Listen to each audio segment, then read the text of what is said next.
Jacksonville. The child was born but couldn't sit still.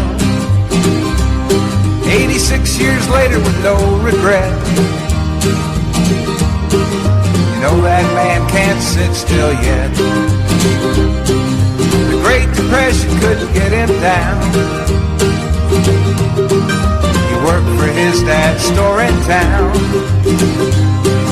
collecting money in small amounts for poor whites and blacks and their furniture accounts. Stetson Kennedy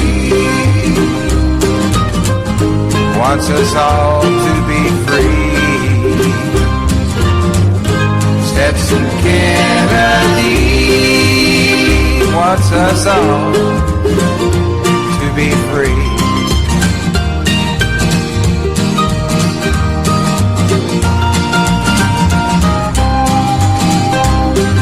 As he'd collect, he'd talk to folks,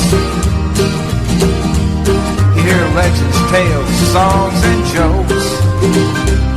Now this fine treasure he'd record and write. He was colorblind, didn't see black and white. Writer's project for the WPA. Zora Neale Hurston, he earned his pay. Crackers and blacks, they talk for hours. It was a barefoot history in this land of flowers. The week that was on the 4th of May 2019 from WBRN Radio and on the Boston Red Network. Boston Red here in the Jared Pippin broadcast booth. Was a very interesting week indeed in Venezuela. We had an attempted coup there by the all-star puppet, Juan Guaido. Mr. Guaido evidently had a number of military officers and hoodwinked some lower-ranking military types, about 20, onto a bridge, and that was the extent of their quote-unquote rebellion. Actually, it was, I think, a parking lot. Nonetheless, he was on top of a car or whatever, a lorry, a truck, and spoke to them briefly and then disappeared. Later he reappeared on via video, I believe it was on YouTube, and he was speaking to the nation, telling the nation to come out on May Day. He literally wanted to co-opt May Day in great numbers to start the ultimate coup against the Venezuelan government and the president there, Nicolas Maduro Mora. It failed utterly, and he disappeared, and his associate Lopez, who was with him, he was one of the types that had been in jail for a number of years, or actually on the house arrest, appeared there. And then he disappeared into one of the embassies and ended up in the Spanish embassy. And a spokesman for the Spanish government said that Lopez, who appeared evidently in the driveway, could not use their embassy for political purposes. So he is there. Who knows what will happen to Lopez? No doubt the Venezuelan government would let Mr. Lopez board a plane on his way to wherever, probably to Florida. So that's pretty much the story. After the Trump people came out, cheered these folk on, and basically said the end was coming. They were making plans for Thursday and Friday, and additional plans to assist the new right-wing Venezuelan government. It didn't fan out this time for them, but they are still there. The sanctions are there. Their puppets are there. Even they gave up the defense minister, whether or not he was involved in the plotting or not, who knows. But now his name was out there in mud, and also the head of the palace guard, I forget who he was, and the Supreme Court. Now Maduro assembled these characters around a table, and then early in the morning he had the military there, addressed them, and the defense minister was there. And the soldiers were there. The soldiers pledged their allegiance to the Venezuelan Constitution and the President Maduro. They were on one knee, typically like NFL players in the U.S. So that's basically the story there in Venezuela. And then we flip on to Washington. The embassy there, which has no Venezuelans in them, but Code Pink and some other activists were given the right to be there, the keys quite literally, and they are there. And some other members were trying to bring them food and medication and were stopped by fascist supporters of Juan Guaido. Thus, the director of Code Pink was arrested and, of course, later released. And what the status there, we don't know, but they had some Secret Service police types there, various other agents of the District of Columbia Police, totally illegal. They can't do this. Siding with them are doing nothing. Obviously, the protesters need better security than what they had, and these were primarily women trying to get just, basic kinds of food in there. They'll probably have to get a drone or something to get it in past the crowds. The crowds had been increasingly violent, yelling various epithets, including dirty communists, etc. So these characters are out of yesteryear, the Cold War. It sort of reflects on the home of this Lopez, Leopold Lopez. Anyway, old Lopez's house supposedly had been invaded and some books were on the floor, and the books there were by Nietzsche and Schicklgruber, who's known as Adolf Hitler. So you can understand what types of people these are. It's almost like Jairus Bolsonaro, the right-wing fascist president of Brazil. He was invited to get an award in New York. There was protests, sponsors withdrew, and he's still in Brazil. So it's interesting how these right-wing governments are all coalescing together in this hemisphere. The Trump administration bringing back the Monroe Doctrine. But the difference in 2019 is that the progressive elements of socialist governments are stronger. We have China, very strong government there, building up their Red Army constantly. The Russian Federation, who at the same time is building up their armed forces, rocket forces, etc. Now, they are not to economic parity, and that's a very important situation there. Once you get economic parity or very close to it, then you do not have these types of sanctions that have been placed on various people. The Russian Federation, Cuba, Nicaragua, and various others there that you'll not be able to do this. Now, the European Union has organized, and we at this mic had always suspected that Brexit campaign was to attempt to destabilize the European Union, because many nations are always stronger than one, and the right-wing forces there in the UK, some of the ultra-right fascist parties, that guy, I forget what his name was right now, he was at some of the Trump rallies also, Nigel Farage or something like that. He was part of that. But now the situation is in the UK, you have even the Lib Dems are talking about redoing the referendum.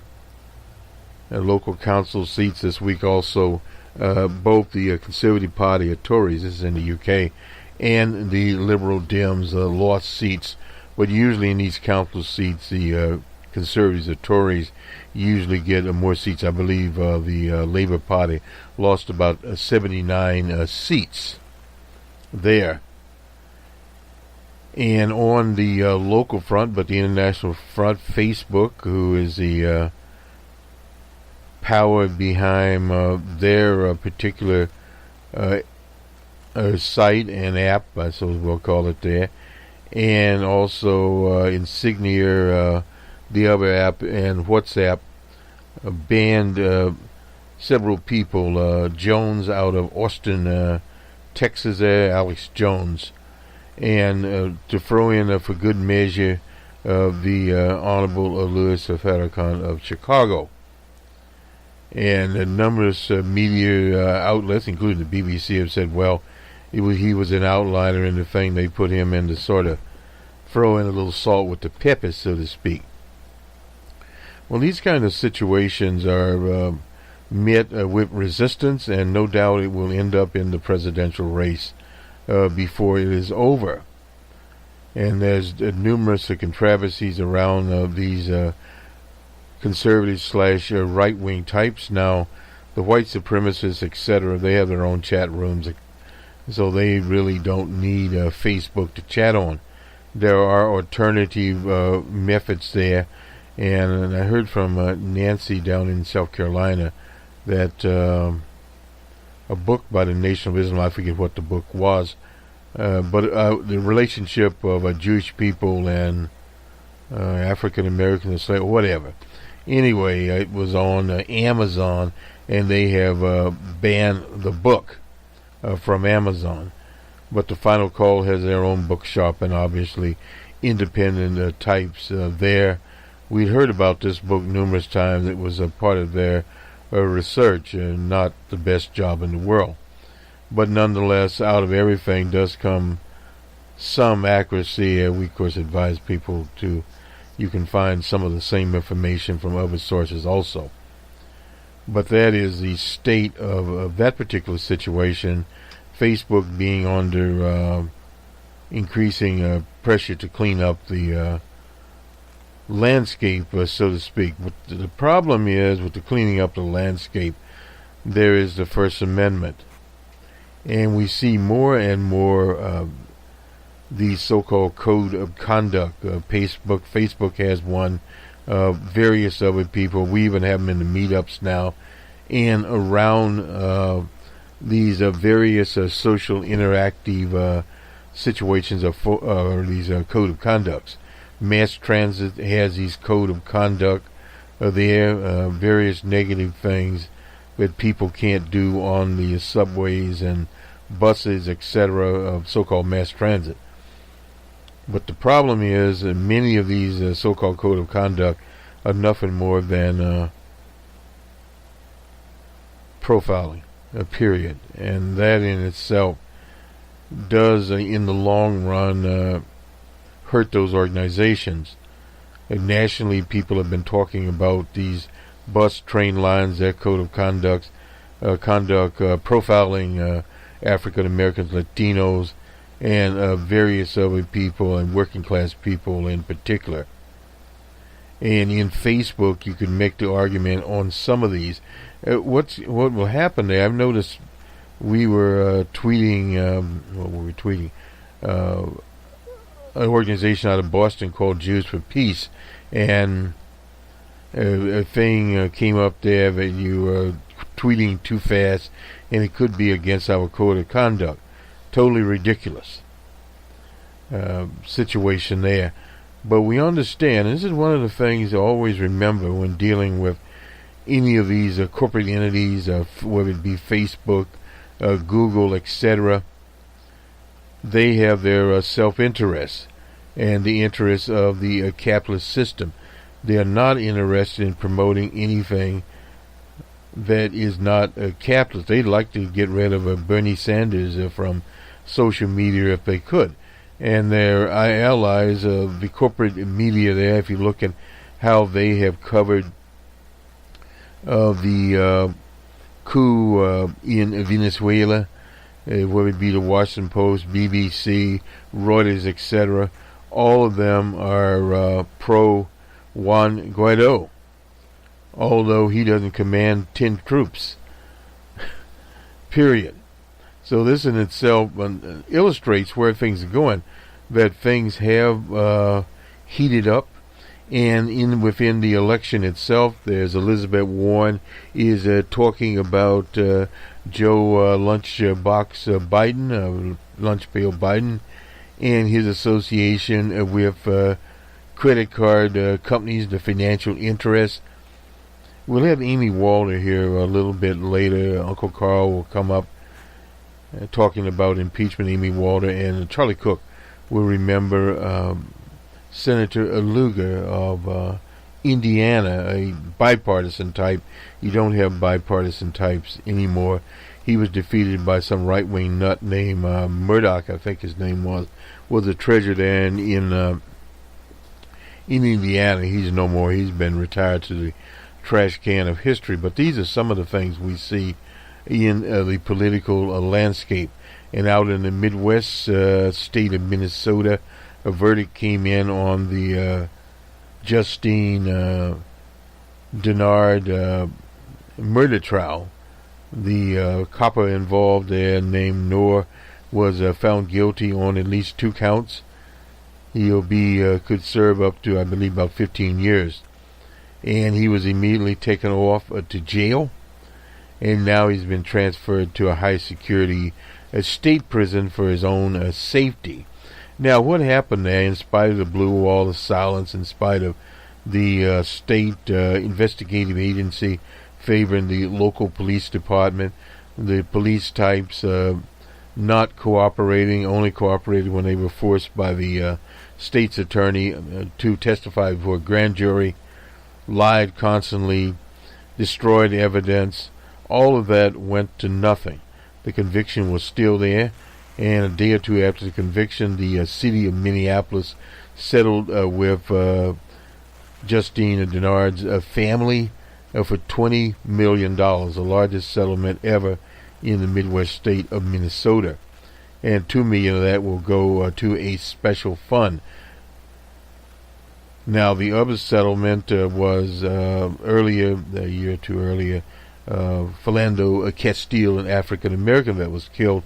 They received $3 million, and roughly since the attorneys get a third, they got about $2 million. But Mrs. Castile has been doing good works, and the foundation after Philando, they had recently given several $1,000s to a lunch fund out in Seattle and all over the country. So that is a worthy cause for people to donate to. One of those worthy causes out there.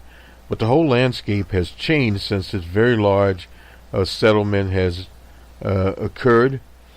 And the situation here to begin with was you had a totally innocent woman that had reported what she thought was perhaps a crime, called 911 more than once, walks out into the alley behind her own home, and is shot by this copper, who later appeared on the stand and lied. Why the defense attorney put him on the stand was an absolute mistake.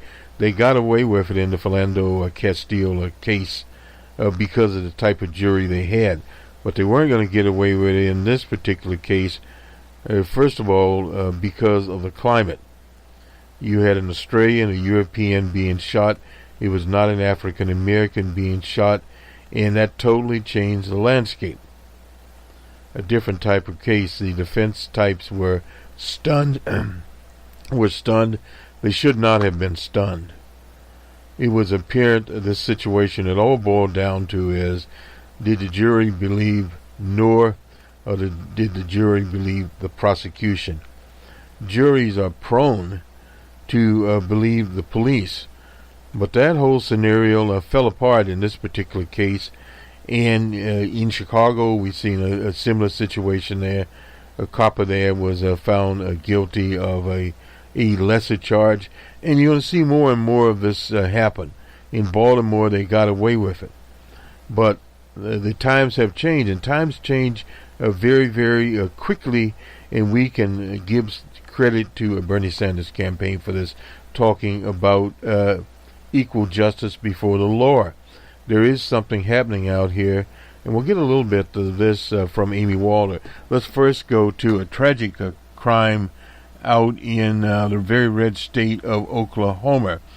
This is outside of Oklahoma City, and you will hear the mother talking. The Lewis family held a press conference. That's what you'll hear on Wednesday after Isaiah's death, and moments later the police released a dash cam footage of the scene. New information is becoming public. Incidentally, this is from News of 4 in Oklahoma City.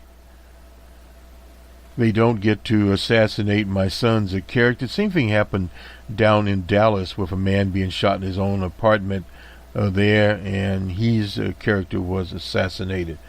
And that's usually what happens. Blame the victim, assassinate the victim. 17-year-old Isaiah Lewis is all his mother says she has left to remember, that he didn't get to graduate on the 18th of May like he could have. This is Vicki Lewis said he didn't go to the prom. Monday afternoon, 2 women ran to a neighbor's house begging for help. 2 girls, European ladies, called 911 and said, I guess the boyfriend is beating up on one of them. Oh, this is from a woman in the neighborhood, and one of them was Lewis's girlfriend, Carmery Pollock.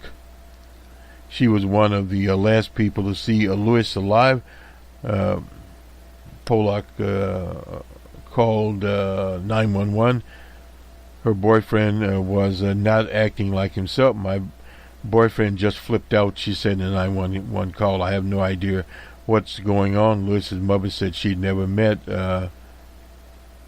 Pollock. Anyway, I don't think it's appropriate at this time to even have any contact with that young lady right now. Witnesses said they saw Lewis throwing drugs over the fence and running naked through the backyard before breaking into a stranger's house.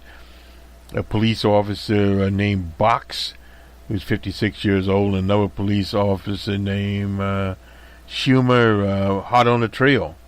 The Edmond police said at some point a fist fight broke out. Both officers were violently assaulted during a confrontation inside the house. After tasing Lewis, police said they were forced to shoot him. That's their story. And Lewis and the officers were rushed to the hospital. After the facts at the scene, it seemed that both were visibly injured. Wagner. Lewis later died that afternoon. He was not armed. His mother said he did not deserve to die the way that he did. He did not deserve to die, period. The news of the death reached activists with the Oklahoma City chapter of Black Lives Matter. I would think that a police department would be trained to handle situations like that. This is from Sherry Dickerson. Nonetheless, we want answers and we want the truth.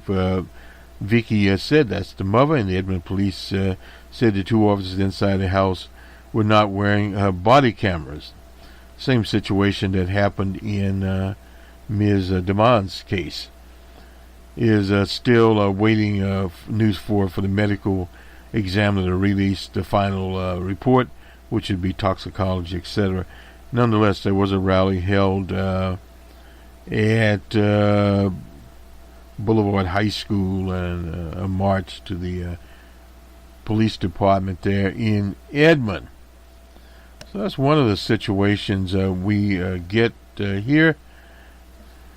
And let's go now to Uncle Carl Rove here. And Uncle Carl's writing in the Wall Street Journal. Can the Democrats resist the urge to impeach? Is his article on the 2nd of May.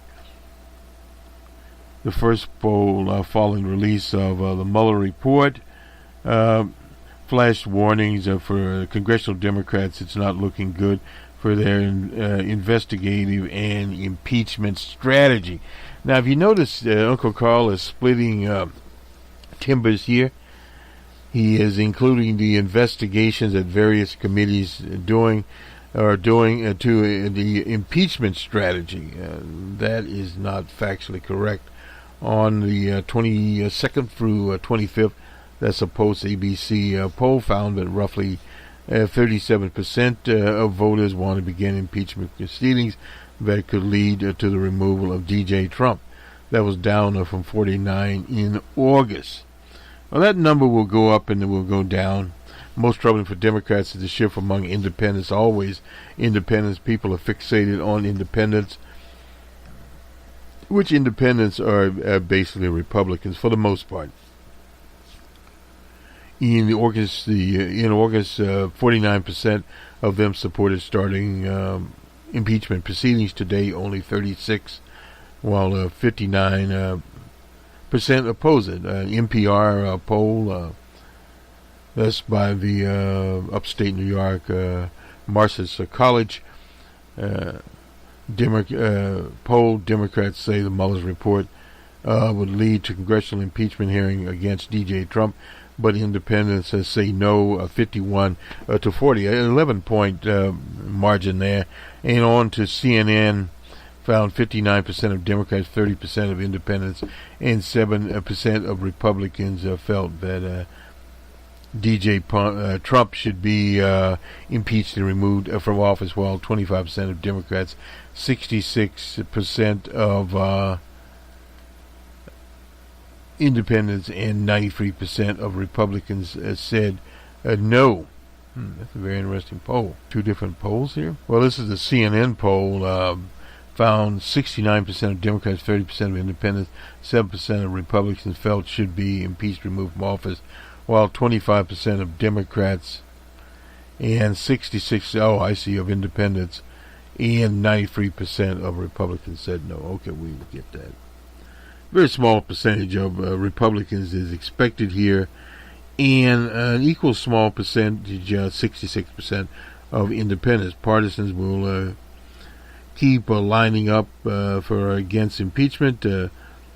What should worry Democrats is that independents increasingly agree with the Republicans on the question, and they are swing voters likely to decide the White House election. Not necessarily. Yet the committee chair won't stop trying to oust Trump. That is Mr. Nadler, Judiciary Committee chef of Intelligence Committee, and he names Mr. Cummings, Elijah Cummings of Baltimore, the Oversight Committee. Maxine Waters, the Financial Committee, will keep issuing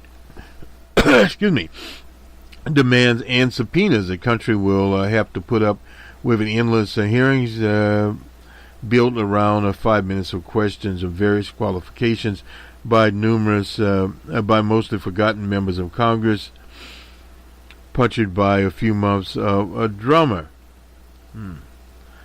Well, if you recall with the Bill Clinton situation, and not only that, with President Obama, there were endless committee investigations by the Republicans when they had the House.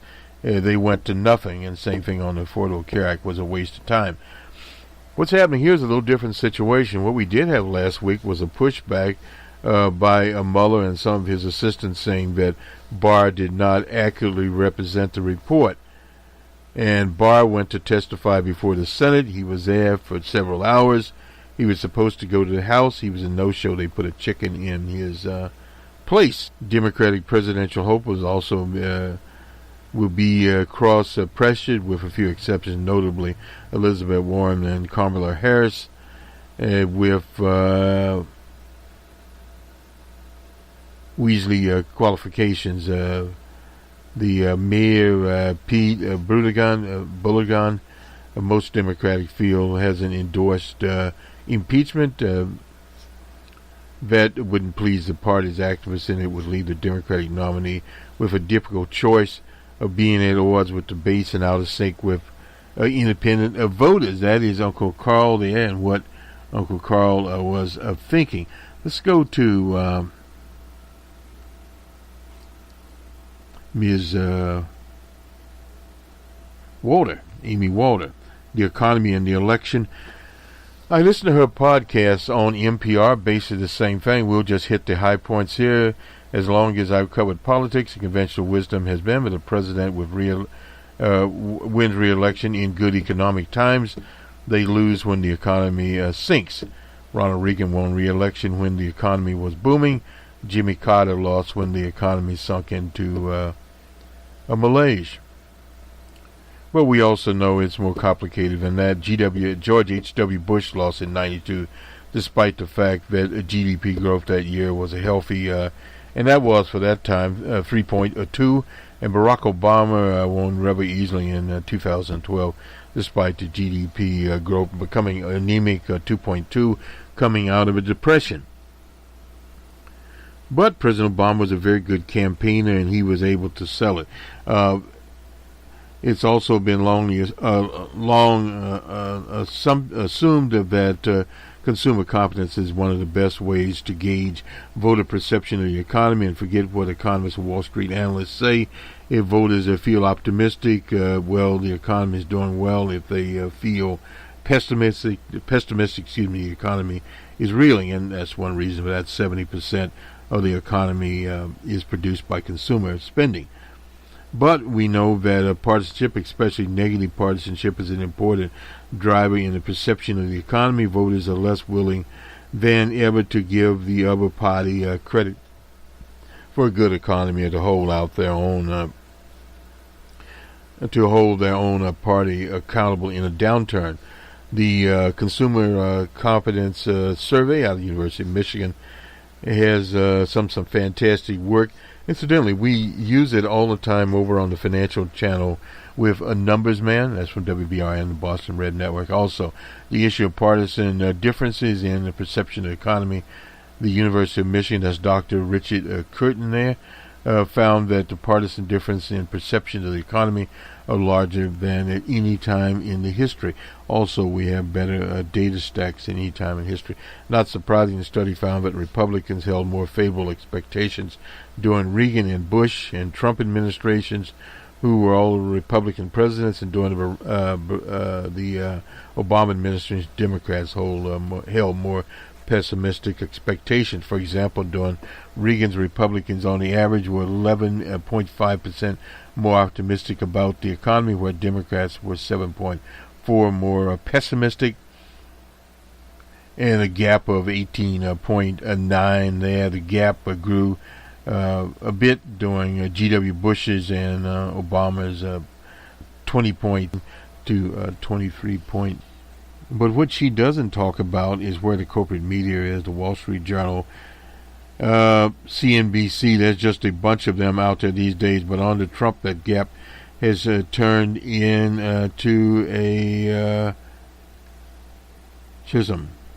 The partisan divide is now 55.4%, twice as big as during Bush and Obama era, 3 times as big as during Reagan. Okay, Curtin goes on to write that sharp and sustained partisan differences are not consistent with the theories of rational expectation. Well, that sort of went out the door, since all parties have access to the same economic information. Well, that is factually correct, and it's not. They do have access, but they don't use it. You have think tanks like the Heritage, etc., that put out their own studies and takes on that and their own propaganda. Yet Democrats still expect a recession, and Republicans anticipate more rapid economic development. Admitting recession, well, I'm not sure about that one, but anyway, it's easy to assume that with so much else in the Trump era, rational expectation has taken a holiday. But Curtin isn't sure that this is about Trump. Instead, he finds that job availability is more a long-standing cause of the gap. He goes on to write that prior to recent decades, the response trends for those with high school education are less, and some college degrees had shown nearly identical trends. The Michigan Consumer Index data on perception about job availability is from 1978 to 2008 shows very little difference in perception about employment amongst those with college degrees and those without. When those with a college degree were feeling optimistic about a job situation, so were those without a degree. Well, a lot of that has to do with the psychology, and the psychology created by the mass media. Things started to look bad for those without college degrees. Those with a degree also started to feel pessimistic. By the start of post-2008, after the Depression, in other words, those perceptions started to change from 2008 to 2016. Those with college degrees feeling more optimistic than those with lower levels of education. And that for many, many reasons. Many of the jobs that required less training are disappearing. And that's not anecdotal information, that's empirical. Since Trump's election, however, the largest relative gains that were recorded by two lower education groups, while optimism amongst college-educated slumped. In fact, for the first time since 2008, those with college degrees were more pessimistic about the employment situation than those without. Ultimately, concludes Dr. Curtin here, the prime economic issue responsible for persistence of partisan divide are wage stagnation and income inequality. Well, yeah, a lot of that is out there. There's no doubt about that. However, we also know that during the same period in 2008, 2016, the Democratic Party had become more associated with European college-educated voters and Republicans with European non-college-educated voters. Way to express this shift of the University of Michigan's data. That's according to Ron Brownstein, another person around here. From the 1990s to 2008, diploma divide was small, if not negligible. Even though Democrats have become the party of civil rights and by a broad multicultural coalition, they also are still the party of unions. Unions were largely made up of non-degree holding Europeans. Therefore, European people with or without college degrees were equally as likely to be Democrats or Republicans. But in 2008, the election of Barack Obama, an African-American, signaled that the Democrats becoming the party of progressive racial politics.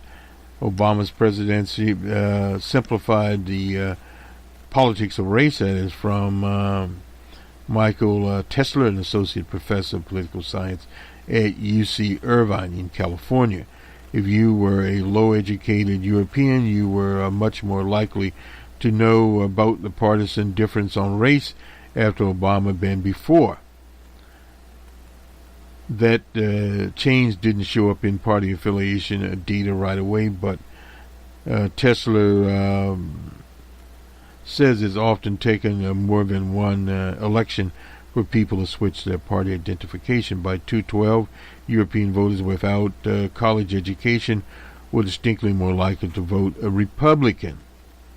In other words, Curtin is right that with stagnation and income inequality are huge factors in the partisan divide, but Brownstein notes this is because those European voters with college degrees are more likely to identify as whites, as Democrats, and those Europeans without one as Republicans.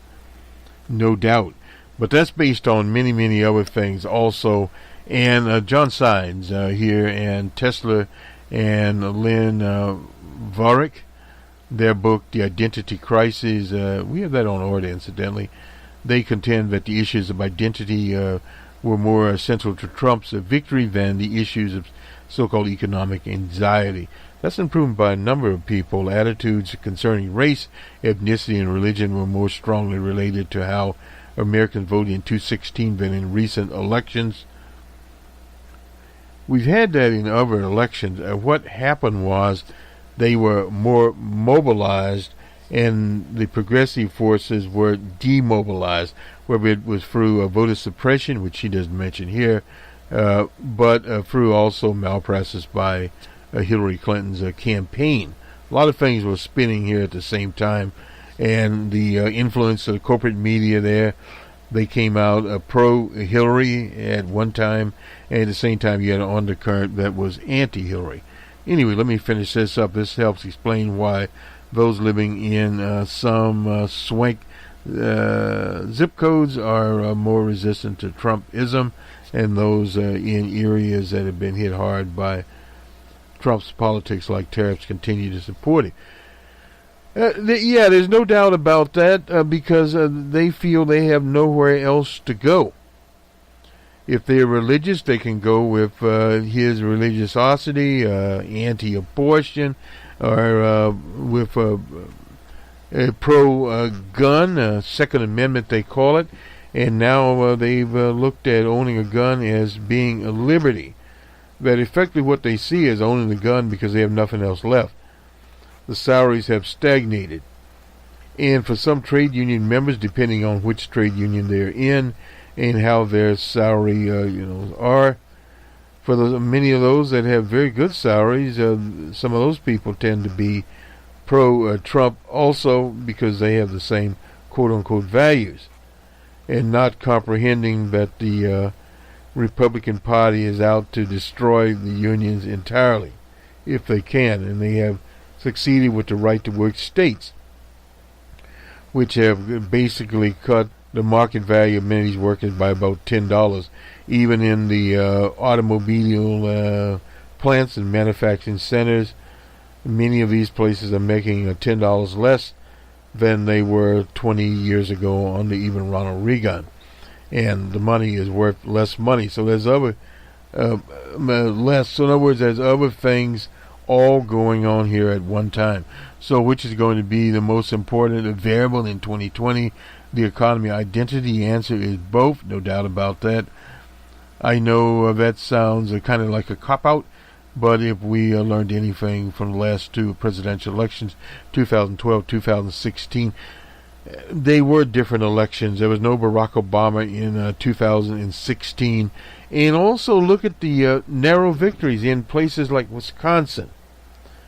In places like Michigan, you can see it coming there because of Gateway Snyder, the right to work being voted in, etc. But it was still a narrow victory. And in Pennsylvania, those states fell primarily because of the way the campaign was conducted. Now, voter suppression in Pennsylvania, in Wisconsin under Boss Walker, no doubt, and in Michigan under Gateway Snyder. But there was also in Michigan the turnout in Detroit was down amongst followers of O.J. Simpson. And that same thing in Milwaukee. And a lot of people there were turned off by the monster and the super predator role. So all these things play in there. It's sort of like the vanishing of Minister Farrakhan from Facebook. How will that play? I mean, all these variables are coming at us at once. Let me just check the time here, because we're going to have to move on. We're running a little short. We'll do a little Dick Lugar here. This is from Mr. Cook, the finest handicapper, in my opinion, in the U.S.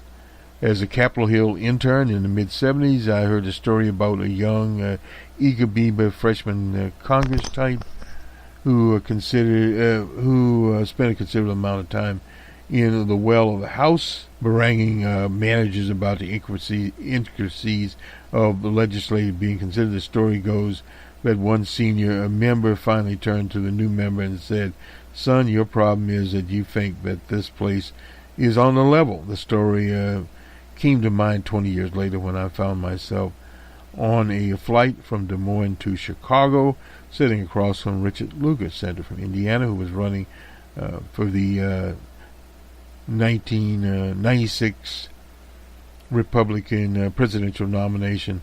Lugar had participated in a candidate event in Iowa. On paper, Lugar had it all going for him. We gave the Eagle Scout, an Eagle Scout, a Rhodes Scholar, a naval officer, etc. And somewhere the process isn't entirely on the level, though it's not as if Republicans nominate someone unqualified the following year. They nominated Bob Dole, an old soldier. But the fact that Lugar, despite all of his many accomplishments, never even caught a serious glimpse. Appears a little bit disparaging. After losing a re-election in the primary, this was this Murdoch, this crazy man who lost Joe Donnelly.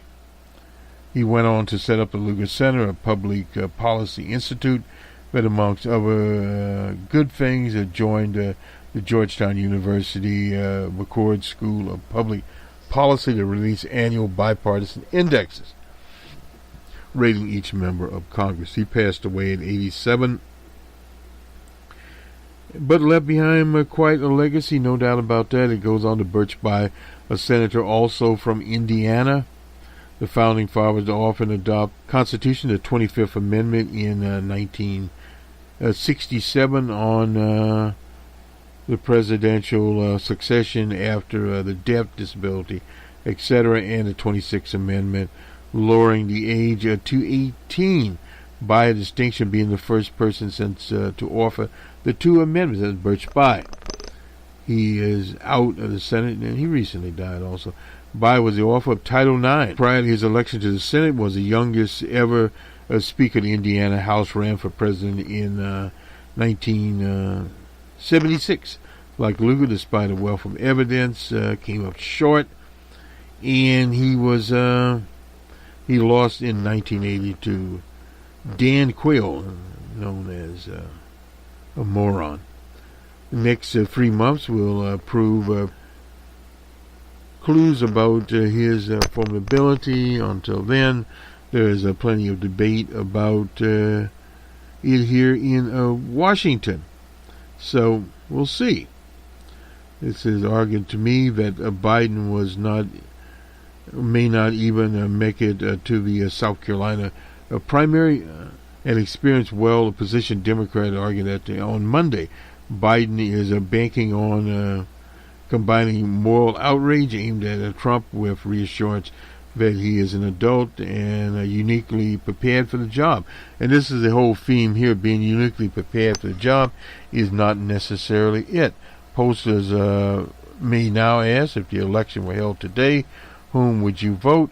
But the fact is that the election isn't being held today, next week, or next month, or even this year. Some ultimately will drive away with pickups. Others will have Prius. Not sure how many are doing Prius. I think they're doing Lexus these days. Indeed, Max Harrington and Joshua Weller wrote a book released last year, Prius Pickup. They also put that on order, how the answer to 4 square questions. Explain what you're doing, whether you're at Starbucks or Dunkin' Donuts. Used to work at Dunkin' Donuts many, many years ago. We have theories and immerse ourselves in details, but voters often may seem seemingly inexplicable decisions that can be only rationalized afterwards. Lugar's inability to ever get off the ground illustrates that. That's a good way for us to end. Let's get to sports here, and we'll do Major League Baseball first. Cubs win 4-0 over the Cardinals in Wrigley Field. Yankees 6-3 over the Twins in New York. The Athletics 14-1 over the Pirates in Pittsburgh. The Rays won 7-0 over the Orioles. The Orioles don't have much of a team. And the Phillies are 4-2 over the Nationals in Philadelphia. The Tigers win 4-3 over Kansas City in the Motor City. Cleveland 2-1 over the Mariners in Cleveland. And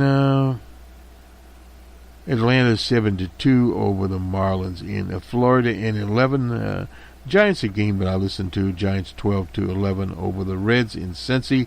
And another game, extra end here, 12. The Blue Jays and Rangers in Texas. A 1-run game, 1-0 there in the 12. Red Sox win over the White Sox in Chicago, 6-1. The Mets and Brewers in Milwaukee, Brewers 3-1. D-backs and Rockies, it was a slugfest. D-backs 10-9 over the Rockies in Denver.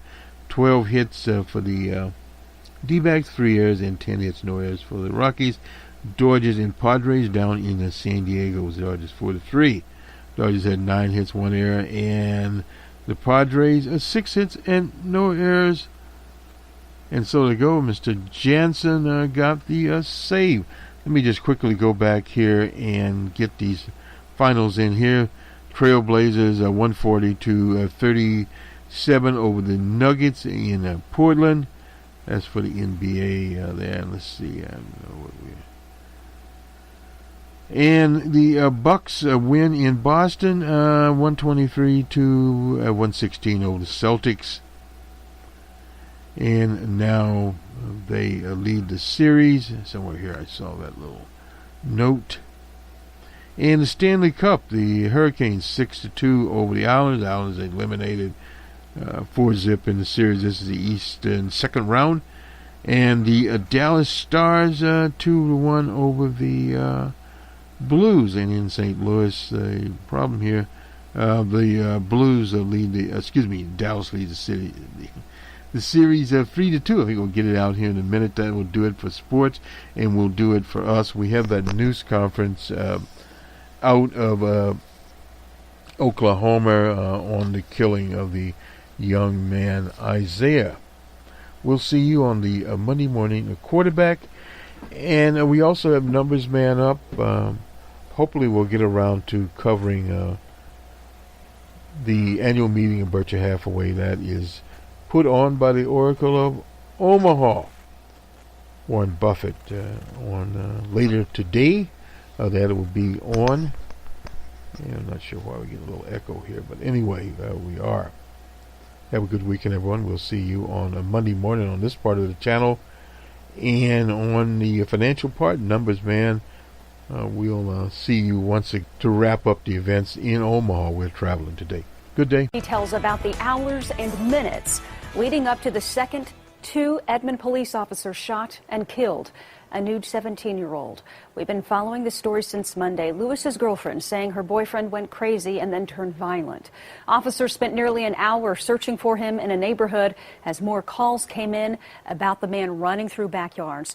It all came to an end inside the home of a complete stranger. Lewis was shot dead, but tonight his family and a prominent activist group speaking out. News 4's Peyton Yeager live outside the Edmond Police Department with the story. Peyton. Jolene, Lewis's family held a press conference today, and just moments later, Edmond police released new dash cam footage of the scene unfolding. And as all this new information becomes public, everyone involved is wondering what happened in those moments before Lewis died.